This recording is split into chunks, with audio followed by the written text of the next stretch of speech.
जैन मेथी ठेपले आज आपण इथं बनवलेले आहेत. अगदी मऊ लुसलुशीत आणि चवीला अप्रतिम. रंगावरूनच तुम्हाला लक्षात येत असेल. ज्या पद्धतीने ठेपले मोडले जात आहेत त्यावरूनच तुम्हाला लक्षात येत असेल की हे ठेपले किती खुसखुशीत तयार झालेले आहेत. अगदी शेवटचा ठेपला संपेपर्यंत हे ठेपले ॲज इट इज अगदी खुसखुशीत राहतात. वेळ न दवडता व्हिडिओला सुरुवात करूया. नमस्कार, मी अनिता's फूड बास्केटमध्ये तुमचं सर्वांचं अगदी मनापासून स्वागत आहे. इथं मी घरी लावलेलं ताजं दही घेतलेलं आहे. पाव कप दही आहे आणि याच्यामध्ये मी 3 टेबलस्पून गूळ घालणार आहे. दही आणि गूळ मिक्स करून 15 मिनिटासाठी बाजूला ठेवून द्यायचं आहे. तोपर्यंत बाकी बघूया. बाकी साहित्यामध्ये गव्हाचं पीठ, मैदा, तेल, दही आणि गूळ मिक्स केलेलं आहे. बारीक मेथी चिरून घेतलेली आहे. आलं आणि हिरवी मिरची आहे. याबरोबरच बेसन, तीळ, लाल मिरची पावडर, हळद आणि हिंग घेतलेलं आहे. डायजेशनसाठी ओवा, कोथिंबीर आणि मीठ घेतलेलं आहे. सगळ्याचे मेजरमेंट मी डिस्क्रिप्शन बॉक्समध्ये दिलेले आहे. फर्स्ट टाइम जेव्हा रेसिपी कराल त्यावेळी दिलेल्या प्रमाणानुसार करा, म्हणजे मूळ पदार्थाची चव काय आहे हे तुम्हाला लक्षात येईल आणि नेक्स्ट टाइम करताना तुम्हाला हवा तो बदल तुम्ही करू शकता.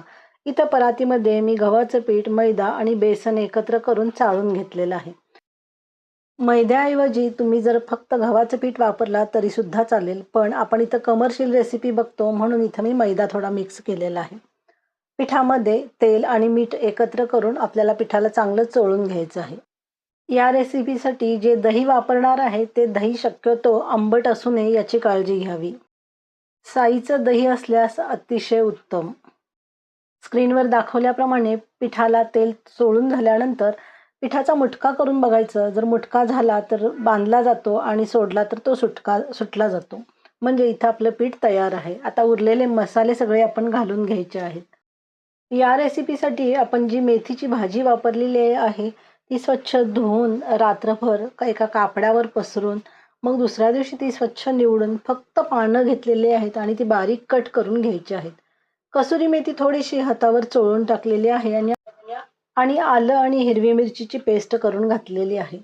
सर्व मसाले आणि भाजी एकत्र करून घ्यायची आहे आणि दही आणि गूळ याचं मिश्रण जे आपण करून ठेवलेलं आहे ते थोडं थोडं घालत आपल्याला पीठ मळून घ्यायचं आहे. कमी पडलं तर थोडंसं साधं रूम टेम्परेचरचंच पाणी वापरणार आहे. कणिक मळताना आपल्याला हे घट्ट कणिक मळायचं आहे. मेथी ठेपले करताना काही महत्त्वाच्या टिप्स आहेत त्या बघूया. नंबर 1, जे दही वापरणार आहे ते गोड दही असावं, अजिबात आंबट असू नये. नंबर 2, मेथी स्वच्छ धुवून कापडावर पसरून कोरडी करावी. नंतरच तिची पानं फक्त खुडून बारीक चिरून आपल्याला मिक्स करायची आहे. नंबर 3, पिठाला व्यवस्थित तेल चोळून घेणं फार महत्त्वाची स्टेप आहे. नंबर 4, स्क्रीनवर दाखवल्याप्रमाणे घट्ट कणिकच असायला पाहिजे. अजिबात चपातीसारखं मऊ कणिक मळू नये. कणिक अशी मळावी की पिठामध्ये एकदा गोळा डीप करून घेतल्यानंतर कोरडं पीठ अजिबात परत लावायला लागू नये. इथं ठेपले आपल्याला एकदम पातळ लाटायचे आहेत म्हणून मी किचन सर्व्हिस टॉप मी क्लीन करून घेतलेला आहे आणि कणिक आपल्याला परत एकदा मिक्स करून घ्यायचे आहे. दिलेल्या प्रमाणाचे मध्यम आकाराचे 12 ते 13 ठेपले मी इथं बनवलेले आहेत. सगळे गोळे तुम्ही एकदम करून ठेवलात तरी सुद्धा चालेल आणि एक एक गोळा आपल्याला लाटायचा आहे. एकदा पिठामध्ये गोळा डीप करून घेतल्यानंतर परत अजिबात पीठ लावायला लागत नाही. इतकं घट्ट आपल्याला पीठ मळायचं आहे. स्क्रीनवर दाखवल्याप्रमाणे जितकं पातळ लाटणं शक्य आहे तितका ठेपला पातळ लाटावा. ज्या लोकांना बिन कांदा लसणाचं जेवण आवडतं त्यांना हे ठेपले नक्की आवडणार याची खात्री. स्क्रीनवर दाखवल्याप्रमाणे जेवढा पातळ लाटता येईल तेवढे ठेपले आपल्याला पातळ लाटून घ्यायचे आहेत. लाटताना वरून सारखं जर कोरडे पीठ लावायला लागत असेल किंवा लावला जात असेल तर असे ठेपले चवीला जास्त चांगले लागत नाहीत. म्हणूनच पीठ मळतानाच थोडंसं घट्ट मळावं. स्क्रीनवर दाखवल्याप्रमाणे मी ठेपले लाटून घेतलेले आहेत आणि आता स्क्रीनवर बघूया. टिप नंबर 5, ठेपले भाजण्यासाठी कंपल्सरी नॉनस्टिकचा तवा वापरायचा आहे. गॅसची फ्लेम स्लो टू मीडियम ठेवलेली आहे आणि मी सायमल्टेनियसली बाजूला बाकीचे ठेपले लाटण्याचं काम चालू आहे. टिप नंबर 6, ठेपले भाजताना कधीही स्लो फ्लेमवर ठेपले भाजू नयेत. टिप नंबर 7, ठेपले भाजताना कधीही उलथण्याने दाबून ठेपले भाजू नयेत. असे ठेपले नक्कीच वातड होतात किंवा कडक होतात. ठेपले भाजण्यासाठी उलथण्याचा वापर केला तरी चालेल, पण त्यांनी दाबायचं नाही ही टीप इथं महत्त्वाची आहे. टीप नंबर 8.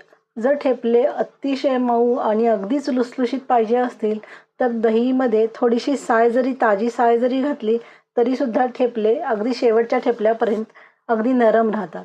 स्क्रीनवर तुम्ही ठेपल्याचा कलर बघू शकत असाल.